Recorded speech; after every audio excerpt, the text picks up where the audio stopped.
বাইরে রোদ দেখে বুঝতেই পারছেন, মিড অফ অগস্টের গরম এটা টেক্সাসে। রনকে এই মাত্র বাসে তুলে এলাম, বাজে এখন মাত্র সকাল 8টা, আর এখন রোদটা একবার চারিদিকে দেখুন কীরকম তীব্র হয়েছে। কিন্তু এই রোদকে ভয় পেলে চলবে না, কারণ আজকে আমি যে স্পেশাল ব্লগটা বানাবো সেটা হচ্ছে যে মিড অগস্টে আমার বাগানে এখন কি কি সবজি হচ্ছে। আর আজকের ব্লগটা কিন্তু থাম্বনেলটা দেখেই বুঝেছেন, একদম ডাইরেক্ট গার্ডেন টু টেবল। মানে এখন আমি যে সবজিগুলো বাগান থেকে তুলে আনবো সেগুলো কিন্তু আমি আজকে রান্নার জন্য ইউজ করব। তাহলে চলুন ব্লগটাকে শুরু করা যাক।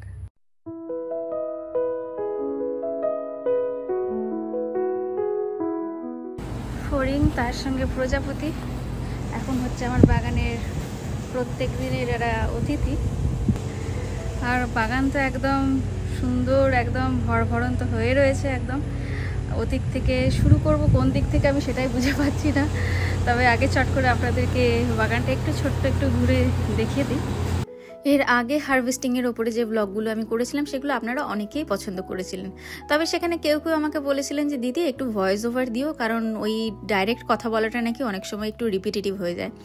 আজকে কিন্তু উপায়টা নেই, রিপিটেটিভ হওয়ার জন্য নয়, তবে এই যে বাইরে একটা এক নাগারে আওয়াজ শোনা যাচ্ছে সেটা কিন্তু এসির আওয়াজ, তো সেই কারণে এই জায়গাটুকু একটু ভয়েস ওভার দিয়ে নিতে হচ্ছে আমাকে। তো যেরকমটা দেখছেন গাছপালার বৃদ্ধি কিন্তু সুন্দর হচ্ছে।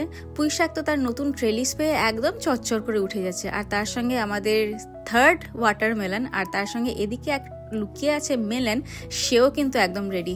ভাবছি জানেন তো, এই মেলনটাকে এই যখন সামনের সপ্তাহে গণেশ পুজো হবে সেখানে নিবেদন করব।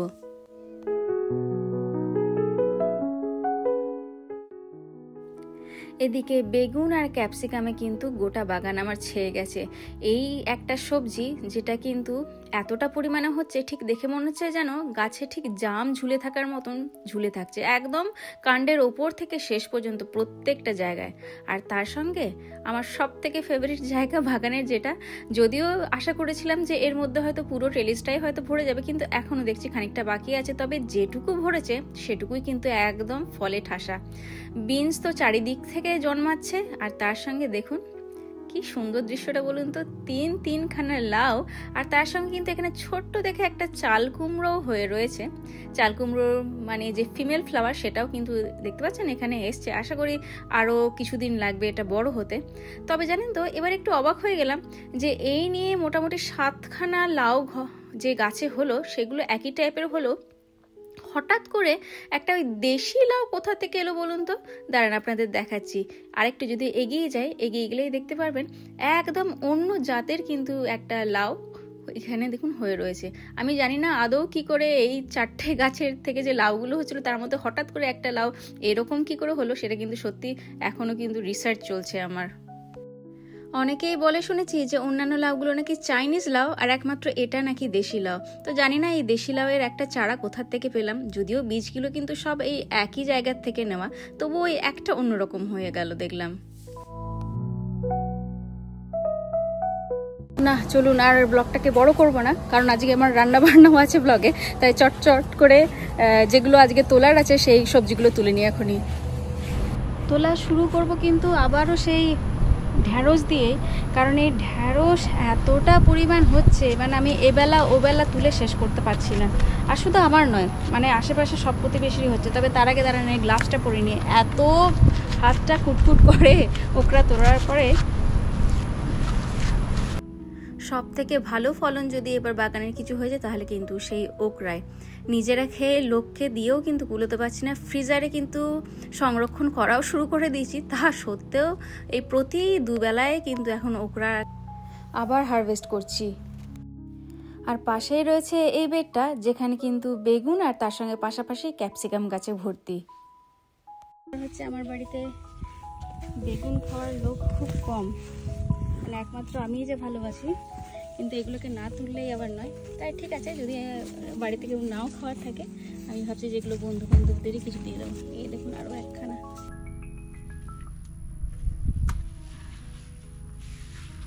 একবার সাইজটা দেখুন। এগুলো কিন্তু এরকম ছোটো বেগুনি, এর থেকে বড় হবে না, মানে এর ভ্যারাইটিটা আমি এরকমই লাগিয়েছিলাম। আরও আছে, চলুন তুলে নিই সেগুলো। বেল পেপারও প্রচুর এসছে, এই যে এইরকম সাইজের সব এখন হয়ে রয়েছে, অনেকগুলোই এসছে। তো এটাকে তুলে নিই। এই পেপারগুলোর সাইজ দেখছি এইরকমই আসছে, এর থেকে কিন্তু বড় হচ্ছে না। এগুলো মনে হয় ছোটো সাইজেরই ছিল, তার জন্য থাক, আজকের জন্য এটা যথেষ্ট। এগুলো আবার পরে তুলব। আর এবারে লাস্ট কিছু লং বিনস আর তার সঙ্গে কয়েকটা কাঁচা লঙ্কা তুলে এবার যাব। আজকের জন্য প্রচুর সবজি হয়ে গেছে। এই যে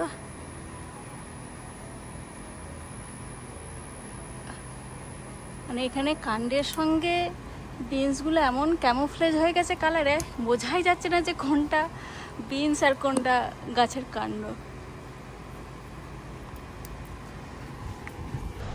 পরের দিন থেকে আমাকে একটা সিঁড়ি নিয়ে আসতে হবে, এত উঁচুতে চলে গেছে যে হাতই যাচ্ছে না।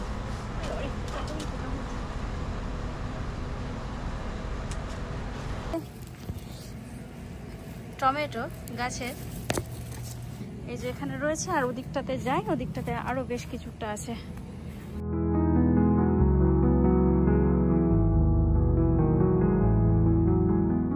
প্রচুর হারভেস্ট করেছি আর প্রচণ্ড রোদ, আর থাকা যাচ্ছে না। বাগানটা আপনাদের তো অনেকেরই দেখা, অনেকেই আরও কিছু যেগুলো সবজি হচ্ছে, ফুলকপি, তার সঙ্গে অন্যগুলো আরও পরে দেখাবো। এখন রোদে থাকা যাচ্ছে না। চলুন আমি শেডে যাই, তারপর আপনাদেরকে দেখাচ্ছি আজকে কি কি বাগান থেকে তুললাম। তো এই হচ্ছে আজকের হারভেস্ট। কিন্তু না, ব্লগটাকে কিন্তু এখানে শেষ করছি না, কারণ এরপরে আমি আজকে এটা দিয়েই যে আমি লাঞ্চ বানালাম সেটা কিন্তু আপনাদের সাথে শেয়ার করছি। তাহলে চলুন এর পরবর্তী ব্লগটাও কিন্তু দেখতে থাকুন। বাড়িতে সবজি চাষের যে সুবিধা সবাই জানে, সেটা নতুন করে আর বলার কিছু নেই। তবে এটা কিন্তু ঠিকই, যেটা কোনোদিনও ভেবেও দেখিনি যে হয়তো একটা সময় আসবে যে দোকান থেকে ওই আলু পেঁয়াজ ছাড়া আর কোনো সবজি কিনছি না। এখন কিন্তু সেই সময়টাই এসছে। এই যে গত ব্লকে দেখিয়েছিলাম আপনাদের যে আমরা ইন্ডিয়ান স্টোরে গেলাম, তুহিন বলল যে কিছু সবজি কি নেওয়ার আছে, কিন্তু জানেন তো গোটা সবজি সেকশনটাই যখন ঘুরে দেখলাম যে সত্যি সেই আলু পেঁয়াজ আদা বা রসুন ছাড়া আর মোটামুটি কিছুই কেনা নেই। কারণ যে সবজিগুলো সাধারণত বাড়িতে খাওয়া হয় সবগুলোই তো এখন আমার বাগান থেকে, তাই এখন কিন্তু ওই সুবিধাটা কিন্তু ভীষণ রকম হচ্ছে। তবে এটা ঠিক, বাচ্চারা কিন্তু খানিকটা বলতে গেলে ওই একই রকমের বিনস আর ঢ্যাঁড়স খেতে খেতেও কিন্তু একটু বিরক্ত হয়ে গেছে। তাই মাঝে মধ্যে একটু চেষ্টা করি ঢ্যাঁড়সটাকে অন্যরকমভাবে করার। আজকে শুধুমাত্র একটু বেসন মাখিয়ে একটু কুরকুরে করে আমি ঢ্যাঁড়সগুলোকে ভেজে নিলাম। আর তার সঙ্গে তো পুঁই শাকটা আগেই দেখলেন রেডি হয়ে গেল। আর এবার যেটা করতে চলেছি সেটা কিন্তু আমার বাড়িতে আগেই বলেছি খুব একটা পছন্দের তালিকায় কারোরই নেই, তবুও আজকে আমি রান্না করব, কারণ আমি আজকে একটা অন্য রেসিপি অবলম্বন করে রান্না করব। আর রেসিপিটা আপনাদের সঙ্গেও আজকে একটু শেয়ার করে নিলাম। আমি বানাচ্ছি আচারি বেগুন।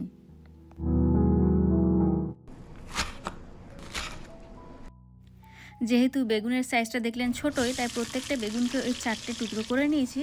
আর প্রথমে একটু ওই তেলে হলুদ আর নুন দিয়ে কিন্তু বেগুনগুলোকে হালকা করে একটু ভেজে নেব। খুব বেশি একটা ভাজবো না, ওই অর্ধেক মতন একটু সেদ্ধ হলে কিন্তু ভেজে সেগুলোকে তুলে নেব। আর আচার মানে কিন্তু এক গাদা মশলা, তাই এখানে কিন্তু গোটা মশলার মধ্যে আমি মৌরি, সর্ষে, জিরে, কালো জিরে আর তার সঙ্গে মেথি ফোড়নের জন্য নিয়ে নিয়েছি। ফোড়নের গন্ধ বেরোলে এবার একে একে দিয়ে দিচ্ছি অল্প পরিমাণে রসুন কুচি, তার সঙ্গে হিং, তার সঙ্গে কিছু শুকনো মশলা, তার মধ্যে রয়েছে হলুদ, লঙ্কা গুঁড়ো আর তার সঙ্গে ধনে গুঁড়ো। সব কটাকে একটু ভালো করে মিশিয়ে অল্প একটু নেড়েচেড়ে কিন্তু জল দিয়ে দেবো যাতে মশলাটা পুড়ে না যায়। এরপরে এতে দিয়ে দিচ্ছি পরিমাণ মতন আগের থেকে কেটে রাখা টমেটো কুচি। এইটা দিয়ে তার সঙ্গে পরিমাণ মতন অল্প একটু নুন আর তার সঙ্গে অল্প একটু চিনিও অ্যাড করে দিচ্ছি। ঢাকা দিয়ে দিলাম যতক্ষণ না টমেটোর কাঁচা ভাবটা চলে যায় আর টমেটোগুলো একটু ভালো করে গ্রেভির সঙ্গে মিশে যায়। রান্না প্রায় শেষ পর্যায়ে আগে থেকে ভেজে রাখা বেগুনগুলো অ্যাড করে দিলাম। যেহেতু বেগুনে অলরেডি নুনটা ছিল, তাই আমি কিন্তু নুনটা প্রথমেই অল্প পরিমাণে অ্যাড করেছিলাম। আর ভালো করে এবারে গ্রেভির সঙ্গে মাখিয়ে সব শেষে যেটা দিলাম সেটা হচ্ছে একটু আমচুর। এই আমচুরটা দেওয়ার জন্য বলতে পারেন যে আচারের যে একটা টক যে স্বাদটা থাকে, টক মিষ্টি ভাবটা থাকে, সেটা কিন্তু খুব ভালোই এসছিল। আর সত্যি বলতে এইটাকে এবার এই পর্যায়ে কিন্তু ছেড়ে দিলে পারতাম, কিন্তু আমি অল্প একটু জল মিশিয়ে একটু গ্রেভি আনার চেষ্টা করলাম, কারণ খুব শুকনো হলে সেটা কিন্তু আবার তুহিনের পছন্দ হবে না। রেডি কিন্তু আমাদের আচারি বেগুন। আজকে পুরো খাবারটা হচ্ছে বাড়ির ভেজিটেবলস।